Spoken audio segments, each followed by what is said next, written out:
So put your hands up if you've been jabbed. Put your hands up if you've had 2 jabs. Come on, guys. 3 weeks. 3 weeks I'm getting this time in 3 weeks. I got 2 weeks. It's only like, it's still pretty, slow in Australia, but it's like, we're the only country.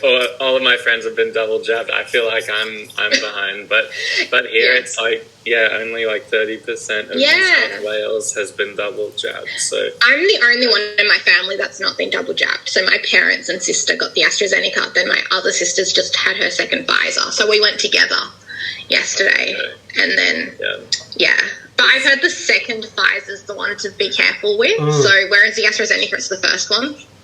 Well, 2 weeks to me. I've got 2 more weeks to wait because they reckon you wait longer.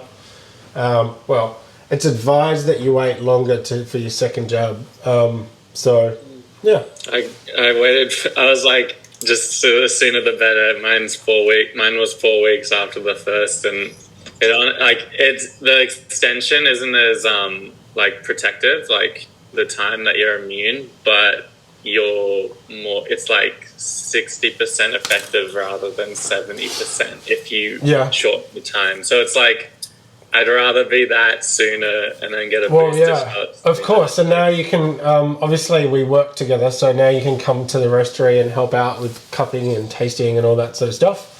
We have, that's exciting. Yeah, and we've got a QR code for the roastery, so everyone's going to check in, and we're fully sorted to have people here who obviously work, which means that, Erin, you're going to have to wait a little bit. I can get to Sydney, but apparently getting back, it's actually a nightmare, so not going to happen. Hopefully by the end of the year, I have hopes, but wait and see. And another massive thing, obviously, flights and hairdressers and stuff. Gladdy Burrow Chicken will be announcing that if you do have double jabs, you'll be able to go get your hair cut. And I'm sure everyone's struggling in that department. You're counting down. You love your haircuts. Hey, like I feel like that's the worst part of lockdown for you. Yeah. I guess what's really cool about Nathaniel and I, can now hang out because we work together, is we're obviously going to start some cupping sessions. We're literally going to do a circuit of new green that's available out there. So we're going to taste, and we're going to start a bit of a weekly podcast on cupping. So from a mental health expert to a coffee expert, we're going to start doing those cuppings on a regular basis, just so that everyone can get a feel for some of the beans that are out there, like. No bullshit, just real opinion around cupping. So I want to be really open book about that. And the other thing that's really cool that happened only like a couple of hours ago, a guy came on to the chat and I started asking about coffee pairing and kits. And they've asked us to facilitate a V60 pour-over session to get your team more involved and get them, thinking about a ritual and, specialty coffee and just making sure they're all, grounded in the morning. So absolutely reach out to us to facilitate a bit of a mental health session with some specialty coffee. So that's really exciting. Yeah, let's do it. Yeah, totally. And I mean, that's all on my plate. What's going on with you, Erin? I've got some exciting news. Do you? I signed up to do Lever's Green Team this year in Dunsborough again. Wow. What's that? So, what is that? So we call Levers Schoolies. Also, Schoolies is what you guys call it. We call it Levers. And we work along. So prior to COVID, we actually ran the full-on zone, but this year we have taken over ticket sales. So is that for a week I get to go down to Dunsborough, Margaret, which is the wine region, which is where they all go to, and sit by the beach and sell wristbands and have some conversations with young people, talk to them about their mental health, hang out with some people. And Matt, how you going, mate? How you feeling this week? It's week 9. Good. Like, today I feel a little bit under the weather from the side effects, but apart from that, it's been great. Yeah, I've been super active this week. It was fun talking with Melbourne coffee merchants today for the first time, like talking about green sourcing. That's probably one of my new favorite things in coffee to do, is like talk with the distributors and like ask them about coffee sourcing. Like you were saying, for these new green coffees to come in that will cup, hopefully. So like figuring out like what sort of distributors like will send roasted samples, green samples, because it'll be cool to taste their roast profiles too for coffee. Because when you get green, sometimes it's just like, I don't know, it's a stab in the dark, like trying to find guessing what roast profile will work best for this coffee. Especially like as a new coffee company with not as much experience. So yeah, that's super cool. And see, I like the blank slate roasting until I get something that actually works. That's what I really love to do. Obviously, just buying a whole bunch of green and then just wigging out on different roast profiles to see which one works the best. So yeah, it's interesting. And one other thing I'm going to call out just for that, when it comes to our specialty, we're preferring to go direct to farm because we want to grow that relationship. When it comes to our, mid-range to high-range pours, we're obviously having to buy at volume because of obviously we're keen to keep that green in-house as long as possible. So there's obviously a pre-order piece, and then there's just the coffees that we have all year round. Oh yeah, it was cool learning a little bit about plant-based alternatives this week. I won't go into it like what it was for, but like Bart and I had a chat about like plant-based alternatives and that whole industry alongside specialty coffee and that boom. Like how now you can find specialty coffee in almost any major metropolitan area. There'll be a specialty cafe, and then also alongside the rise of like plant-based alternative burgers, for example. And a recent article I wrote was on milk in coffee and how there's now so many different alternative milks. I know Bart drinks soy. Do you drink any? I don't drink dairy. Well, I grew up dairy intolerant, so for me, I actually really have never liked milk. But my sister can't drink milk, so we have like, you're saying milk alternatives. I think we've got 3 different types of milk in the fridge. I think we've got almond milk, rice milk, lactose-free milk, and normal milk. So we cover our bases now. And what was really interesting, obviously, James Hoffman's released his milk, or he's done a collab that's a milk. It's purely plant-based, but it's again, hate to bang on about it's specifically for coffee, but this has actually been crafted. So soy is really thick when you're doing latte art. It's really hard to do latte art on soy. But then when you go to normal, regular milk, it's actually got the right proteins in it to be able to do like a beautiful coffee, but also latte art as well. So again, a plant-based version, which is a crafted plant-based milk, and it's got different solubles in it to be able to taste really good and obviously pour really well. So that was really interesting. Just to the point of veggie and make-believe meat, I call it. Wannabe meat burgers. I went to McDonald's and they've taken off their veggie burger because it wasn't real. And then I went to Hungry Jack's and I couldn't get one last night because it rained and whatever. So I'm going to try and do that today. I actually was inspired to go out by you to get a veggie burger, meatless patty, and honestly, it wasn't very good. Like it was dry, and I'm comparing it to the beast in the industry, which is this company in the States that it's called. It's not Beyond. It's Impossible Burger. I don't know if you guys Yep. have tried. Yeah, I haven't tried it, but I've heard about it. Yeah. Yeah, like I haven't had one as good. This isn't like sponsored content or anything, but like this is the Impossible Burger. Like has been the best so far, and it's a pretty cool model how they just sell their patties or their meat to other hamburger or like burger restaurants, and so they can just use theirs because it's like it's so hard to concoct a patty that's successful That tastes like meat, but not. Yeah. But, Well, have you seen that? Yeah, Grilled has brought out some new patties done with Heston Blumenthal of all places. Right. So the homework for all of us is for next one must smash a veggie burger or pick one that you like for next week's show because I have never tasted one before, and we all know.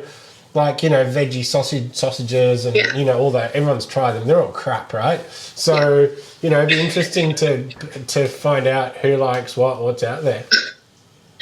Yep, guess I'll be going out for lunch at one point. Well, yeah, I don't know if they sell or distribute Impossible Burger here, but I've seen a big picture of what's his face in Bondi Junction. Heston Blumenthal. Yeah. It was really funny because after I got the jab, me and my sister went out for lunch, and there was like a Grilled in where we went, and there was like this big poster with him, and it's like his 3 mushroom burgers and stuff, and I was like, okay, what are they doing? He's a bit of a nutter, and it's like I don't know if that makes me want to eat it or not, but because it reminds me of his show where he's like using the most like medieval ingredients in like his cooking. Hang on. His I have watched Heston and I have had his barbecues, and I think he's pretty cool. Like he brings a lot of science to how to cook stuff. So for example, if you want to make an amazing charcoal chicken, you brine it for 24 hours because so that it absorbs all the juices and all that stuff. That I learned that from him. Like no one else will tell you the science behind. But then, being able to release veggie burgers in Coles, like come on, that's like a marketing, business thing. It's not is it good or not, Yeah, totally. No, so good on him for pushing the veggie patties. It's booming. So by next week, let's just say we've tasted 2 different supplement make-believe patty burgers. Oh, fun. This will be my job after this. I'll have to go down to Coles and Aldi and actually see what they have. Yeah. Also, if something more related to coffee, if you guys are willing to give it a shot, is to taste different milk alternatives. Oh, yeah. And because I feel like that's part of making our new espresso pairing is finding a good alternative milk to go with it. Like, what do we got here? Oat milk. This is something I've had in the fridge for a while. It's Minor Figures oat milk. See that? Yeah. Seen that around. Barista standard dairy-free milk. So I've had that in the fridge for a while. It hasn't been opened, but this is like, coffee. Like actually, cool task, cool homework to be able to taste different milks across different profiles of coffee because they do actually change quite a bit. That's something that Nathaniel and I definitely discussed this week, and that was when you're talking about specialty coffee or when you're drinking specialty coffee, there's a profile and a bean and a grind and a certain way it's made, and then what it's poured over is specific for that versus most cafes out there will have one profile and they'll make it across everything, where specialty coffee's on the other opposites. Like there's a bean that you select and you roast it a particular way and then you make it for a particular method and a milk based. So good call out, Nathaniel. I have a question for Nathaniel. Can I? Is there such a thing? Let's just have this discussion. Is there such a thing as a good instant coffee? Yeah, I'm genuinely curious because I went away for a weekend a few weeks ago, my friend forgot his Nespresso machine, and he spent the whole weekend whinging that there was no proper coffee. This is a subject that is top secret, but I'm going to let Nathaniel do this. And Nathaniel, do you know what? As part of our cuppings, I reckon we should go to Coles and pick up every single instant coffee and then do a rating of it. Yeah, totally.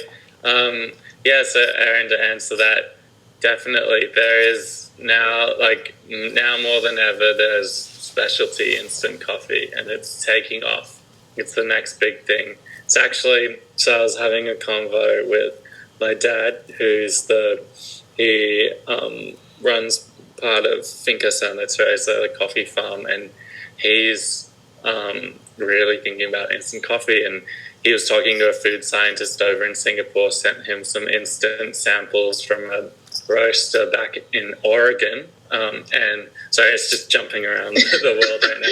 So this is the best instant coffee he's ever tried. Okay. And it's instant specialty coffee. The food scientist said his whole team wouldn't have been able to tell if it were instant or a pour over.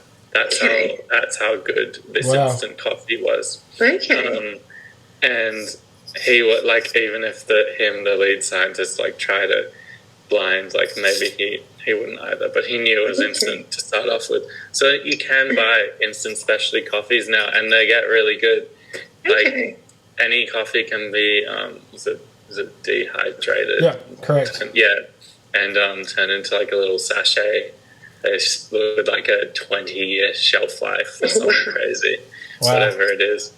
But about your mate, if they're using Nespresso pods, I don't know if they... No, that's the thing. Like, when he was saying this, and I'm like, I don't think Nespresso is good. And then he decided to go all coffee on me, and he's like, yeah, did you know, like, the fresher the roasted beans, the better they taste? And I'm like, I just told you that a day ago. Like, so I was schooling him. I was like, not a coffee. I'm like, I'm now not clueless about coffee. But yeah, he went on this, he would whinge for about an hour, because we're only gone for 2 nights, and he whinged every morning for an hour. He didn't have, like, good coffee. And I was like, shut up. Yeah, what do you know about coffee? Yeah, I was like, I work for a coffee company. He's like, yeah, but you do mental health stuff. I'm like, I still know coffee. I'm still learning about coffee. Yeah. Yeah, it was just a really funny thing. And I was like, actually, I wonder if there is such a thing as good instant coffee. Yeah, you know what? I mean, it's not hard to go buy a dehydrator and then, brew a couple of profiles and see what happens. Like, we could do something like that. I mean, it's not hard. I mean, to perfect it is another thing. I know how much time we've spent, Nathaniel, on obviously dialing in the Barty cans, and we're still working really hard to get that recipe down. So, it'd be interesting in terms of that type of tech.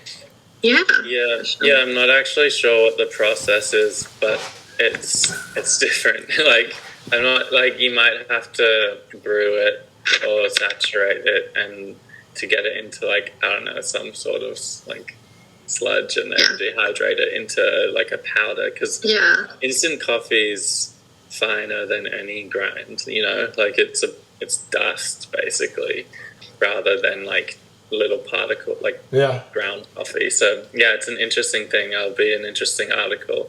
And even if we just start the process, like, you can buy a dehydrator from Amazon, and I think it'd be fun project, like fun little, thing to do, to be able to, because I mean, there is this massive stigma about, it's almost like instant coffee is like mental health. No one likes it. No one likes instant coffee, but people do drink it. And so, when it comes to us in being specialty coffee, we're like, no way, instant. Yeah. Well, that was the thing. Like, I was thinking, like, I feel like most people have instant coffee in their cupboards. Even if they have a good coffee machine, they still have instant coffee. No. The only people in my family who drink coffee on a daily basis is my mum and dad. And if I'm gonna take the time and make a good pour over, whereas my parents are like, nah, just get it in. I just need the coffee. Yeah, exactly. And you've been doing a whole bunch of research on foods, haven't you, Erin? Yes. And I brought props today, which is which I've been trying not to eat. I'm going to be honest, I almost ate chocolate. Yeah. So this is funny. So the whole series that I've done. Have you guys got chocolate? Have you got some chocolate at home? Yeah. Yeah, I do have chocolate. All right, let's go get some chocolate. Okay, I guess this. Yeah.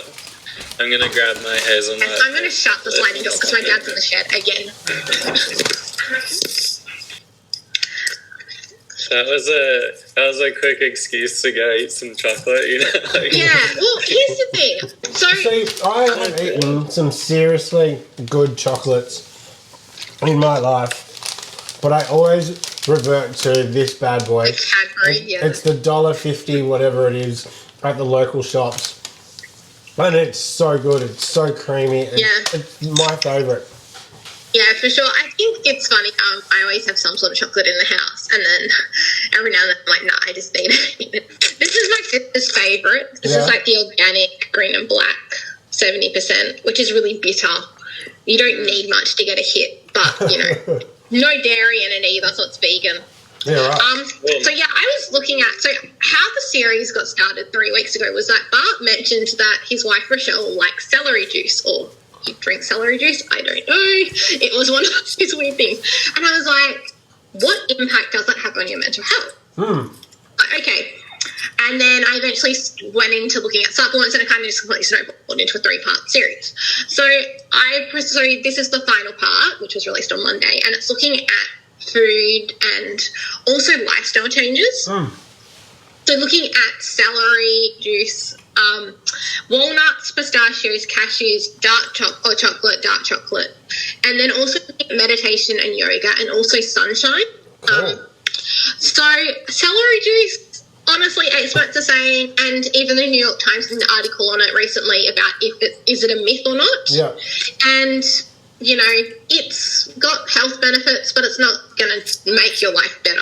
It's not going to completely change your life. It's not a miracle cure for everything. But, you know, it's, you know, if you're going to drink celery juice, you're going to get some health benefits. But you're not going to get the fiber, which it definitely keeps you regular because of the fiber. Yeah. So just eat a stick of celery. Save yourself the middleman of juicing it. Walnuts was an interesting one because walnuts look like little brains. Yeah, that's true. I know. I looked it up and they're like, walnuts look like little brains. And I was like, actually, yeah, now I'm looking at walnuts going, yes, they look like brains. And They do. It might be a coincidence or it might not, but studies have been showing that it's actually really good at decreasing the risk of dementia and then dementia-associated mental illness. So looking at that side of stuff. What you eat. Yes, pretty much when it comes to what you eat. So eat walnuts regularly, like throw them on salads and stuff, you know, they're a great source of fibre as well. Amazing. But they're not going to really directly impact your mental health at the moment, but long term you're going to see some really good benefits. Cool. Pistachios. Yes. Now, these got on my radar because my mum came back home with some pistachios and she's like, someone on the radio was saying that these are really good to help you relax you and help you sleep. I was like, look, okay, I've never heard of this before. Really? You know, looked it up. Did some more research. Okay, an ounce of pistachios, so about 30 grams of pistachios, have 6 mg of melatonin, which which you can buy as a supplement. Yeah. Wow. I currently, when I need it, I'll take my melatonin tablets have 2 mg of melatonin, so triple the amount. Really interesting. They're not going to put you to sleep. They're going to just make you relaxed, which I think is something that we all could do with at the moment. Pistachio nuts. Wow. Pistachios are so delicious. I know. They're really underrated nut, and you have to work to get them open though. Only ice cream I will eat is pistachio messina. Yes. Gelato. Now I've got you guys wanting gelato. All right, quick, everyone go get some gelato. I don't have any gelato in my house. I've got ice cream. So the thing is though, studies actually can't really tell if you absorb it better or worse than the supplement because so they're still doing more research, which I think that'll be interesting to see, you know, can pistachios replace melatonin? Yeah, right. Absolutely. Cashews was one. Now, when I put out this call on Instagram asking for people to tell me what weird food and stuff they've been told to help with their mental health, one of my friends said to me she got told by someone, probably was very well-meaning, but cashews can replace Prozac, which is a depressant. Got it. I was like, this is not. I'm like, I've never heard of this. Yeah. Like, I've heard of walnuts for mental health, but I've not heard of pistachios. I've heard of this cashew. You've heard of this? Yeah, so cashews do produce serotonin and they can help, but they're not going to replace antidepressants. They're going to give you just a boost. Like, they're not going to long-term, they're not going to replace the serotonin inhibitors. It'd be interesting to hear some proper medical research around this. I mean, like a proper doctor saying, right, these nuts or, pistachios actually do have a benefit.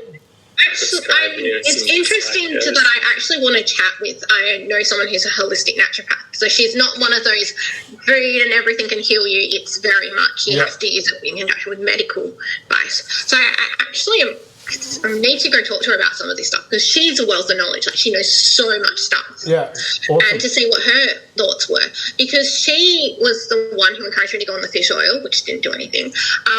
But then she also advises that if you have a mental health issues, high protein diets are actually meant to be quite good for anxiety. That's something that I've been thinking about because I personally notice a difference when I eat a high protein diet. Yeah. I tend not to go for probably the one carbs I'll eat regularly will be like hot chips or something. Like, for me, carbs have to be worth the calories. But I'm more happy to have like a really good salad with nuts and protein and all that over a burger. I'll lean in because there are certain, obviously, diets out there, for example, like the keto diet and then the fasting diet. All those diets will absolutely attribute to your mental health. Yeah, I'm curious to try and stick to a high protein diet or try one of these diets for a period of time to see if it makes any difference. Yeah, for sure. For me personally, as someone who has chronic anxiety. Now, moving on to chocolate. So chocolate, I can't be the only one who, when you have a bad day, you reach for a block of chocolate and you're just like, this is what I need. Dark chocolate is actually good for you, not with sugars. But I actually researched this recently too for an upcoming article on bitterness in cacao and dark chocolate and how it's actually antioxidant in cacao. So it's an antioxidant. And it also has caffeine in it, which if you go back to the Caffeine and Mental Health article, or Coffee and Mental Health article, the dark chocolate actually has quite a bit of caffeine. It's like equal to your cup of coffee almost. So not good if you've got anxiety, but they will reduce, which is the thing. So they actually have what they're called flavonols, which actually improve mood and cognition, which is really cool. Yeah. And they've got three really long words in them, which I'm going to have fun pronouncing, making a fool of, but they're actually mentioned in the article, which is a fatty acid that actually has a euphoric effect. Wow. So chocolate. So dark chocolate. Yeah, dark chocolate. I mean, all chocolate does, but dark chocolate actually has the noticeable levels. Right. And then you got flavonols, which improve mood and cognition.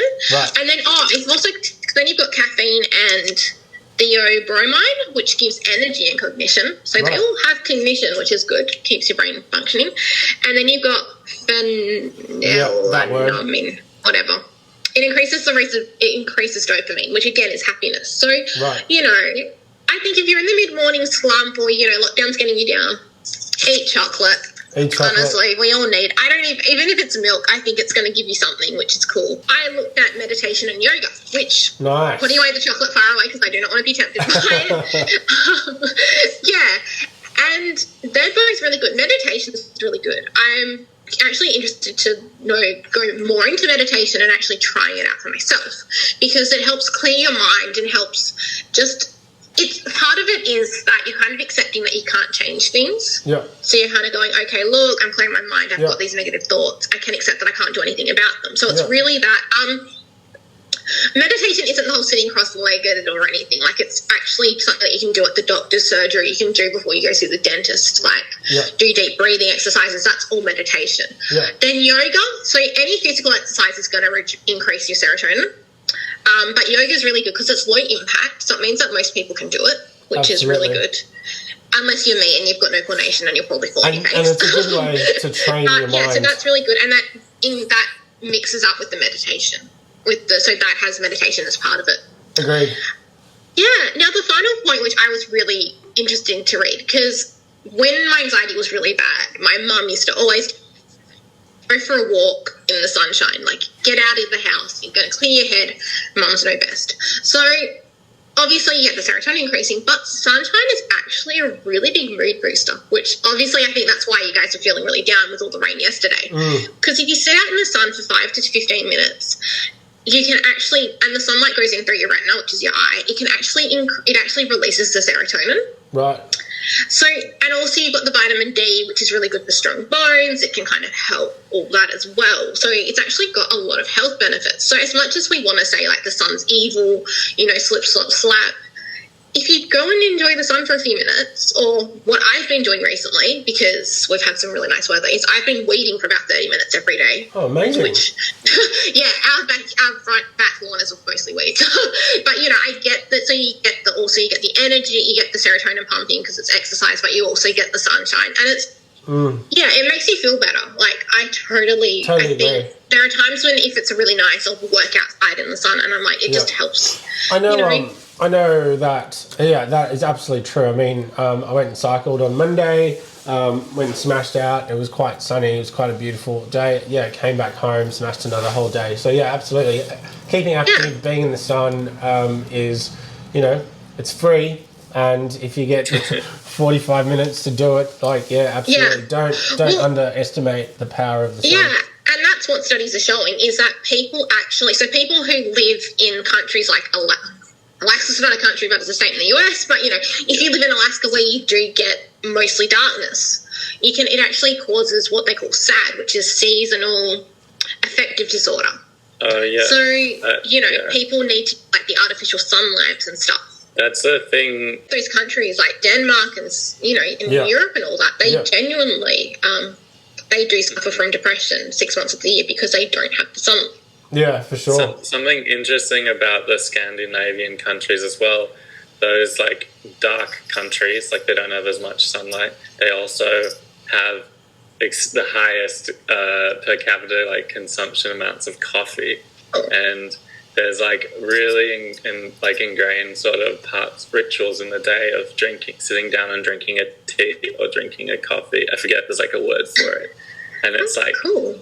And it's probably to do with they're inside and they don't get much sunlight, so they have to find that through somewhere else. I have to find the boost somewhere else. I think what's interesting is that I remember seeing reading an article online a few months ago, and they were talking about sun lamps, which is the artificial source of sun, and they reckon that if you do it for like 15 minutes a day, it can really peak your mood. And then having read these articles and actually reading studies and finding out, you do need 5 to 15 minutes of sunlight at least 3 times a day. Yeah. At least 3 times a week, sorry, not a day.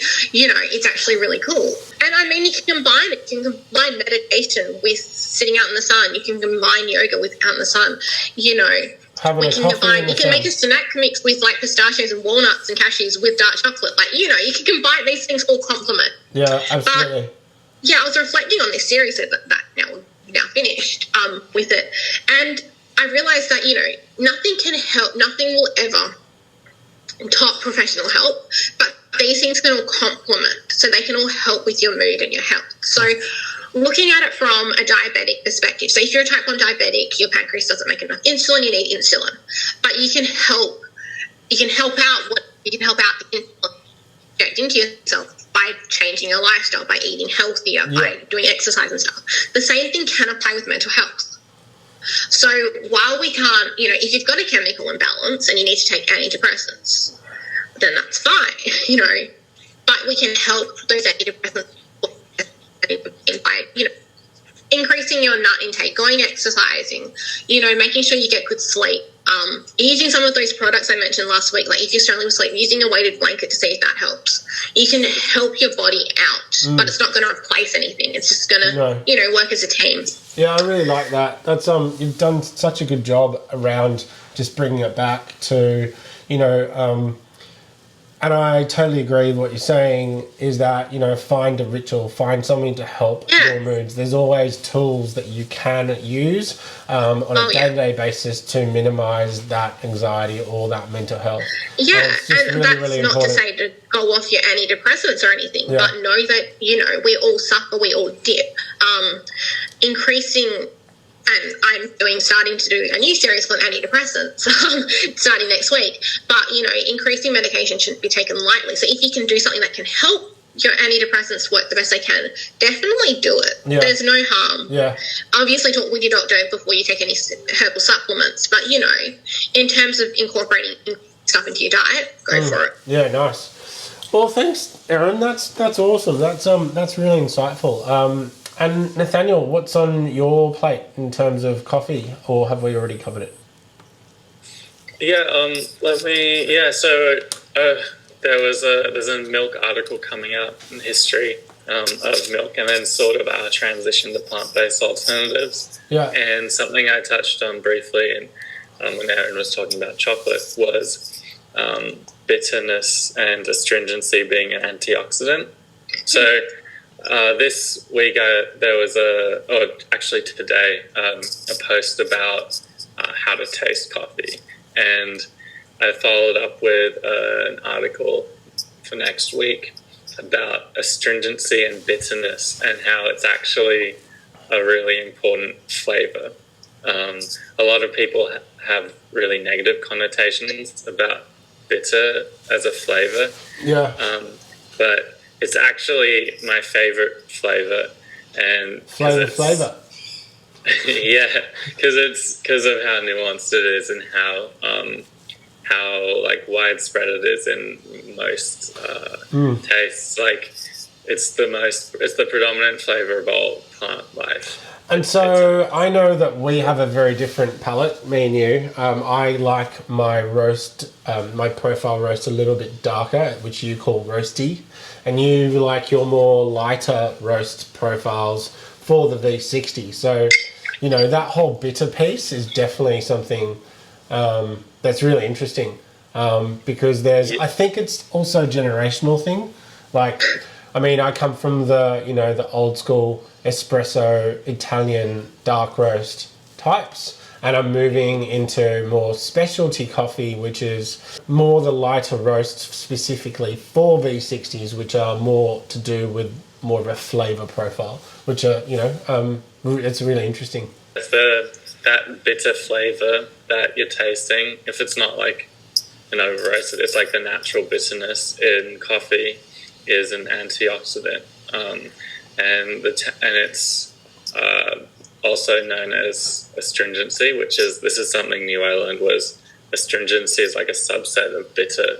So if you guys know that word astringent, it's like it's a feeling in your mouth, like a mouthfeel, and it's like what tannins give off. So astringency is that like dry bitter feeling that a coffee will give after you sip it, and it makes your mouth feel a certain way. And that is actually the tannins binding to the proteins in your mouth that stop you from salivating. So it's quite literally making your mouth dry. It's not just like a dry feeling, like it's actually drying out your mouth, which is really interesting that it can do that, and how that without saliva, you're tasting things different too. So it's like totally shapes the way that the whole and like experiences when you're tasting something. So I don't know what your favorite flavors are, but mine is bitter, and I go really, really deep into it. Coming out next week. Does that mean you're a bitter personality? Sorry? Does that mean you're a bitter personality then? Is this what I'm hearing? Like you are what you eat? No, but apparently, apparently this is a random study was shown that people who like bitter are more likely to be psychopaths and sadists and narcissists, and I was like, all right. You're no. More likely, it was a study of 1,000 people. Okay. Oh, wow. So not a major study. If they study 1 million people, then we can. Yeah, right. So I'm more of a sweet flavour profile. Like, I don't drink alcohol at all. And if I do, I go for like the really, really sweet wine. And even then it's like half a glass and I'm done. So some of the coffees that we've tasted together, you quite like more of the vegetable-y bitter taste, and I'm kind of more the sweeter. And I guess from a specialty coffee piece, I mean, the range is, that's probably why you wrote the article, is because there are very different, profiles and tastes. And obviously you prefer the bitter. Well, yeah, the bitter is my favorite, like, general taste out of, like, the 5 basic ones. Just like salty, sweet, umami, sour, bitter.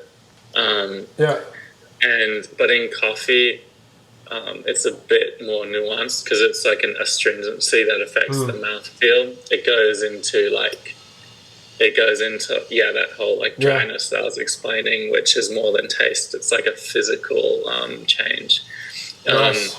But the reason why bitter is one of my favorite of those 5 basic tastes is, I think it has to do with my upbringing. Is my dad, he was a chef and he exposed us to like everything as kids. Like, that's so good. Like, one of my favorite foods when I was 5 was the uni, like the raw sea urchin. Yeah. And just because like he would let us try all these different flavors, so then that sort of grew my liking to be I go for like a sensory sort of experience in food. I want to like challenge myself each time, and I feel like bitterness is probably one of the biggest challenges and most like delicate sort of balances that you can create in a dish is incorporating bitter into it. It can like transform the depth of a dish into something crazy. And to your point in the article, it was a lot to do with umami. It's that beautiful balance, salty, sweet. And when you get that balance, it just makes it all the like more incredible. It's funny. Experience. I've just got some of the chocolate Bardi, and it's from the Dominican Republic. It's the coffee washed. One of our neighbours is on our Bardi weekly subscription, so that's just been waiting to get delivered. Yeah, I just had that like right before this call. I had some of that. It was honestly the last round of the 6-pack that the QA does my favourite. I kept it over. It was so good, delicious. Yeah. Nice. Well, thanks, guys. It's been awesome. Erin, Rockstar, that you've finished that series. I think that is super, super insightful for everyone that's watching. That, when it comes to mental health, go and see someone professionally, but there are other tools out there that you can minimise some of the stuff that's going on, especially in times of COVID and lockdown. And then Nathaniel with his latest article on umami and flavour. That's awesome, and can't wait to hear what's up, what's coming up next. I'll see you real soon. See you, guys. I'm seeing you tomorrow. I think we've got a chat. Yeah, see you guys. Bye. Bye. Bye.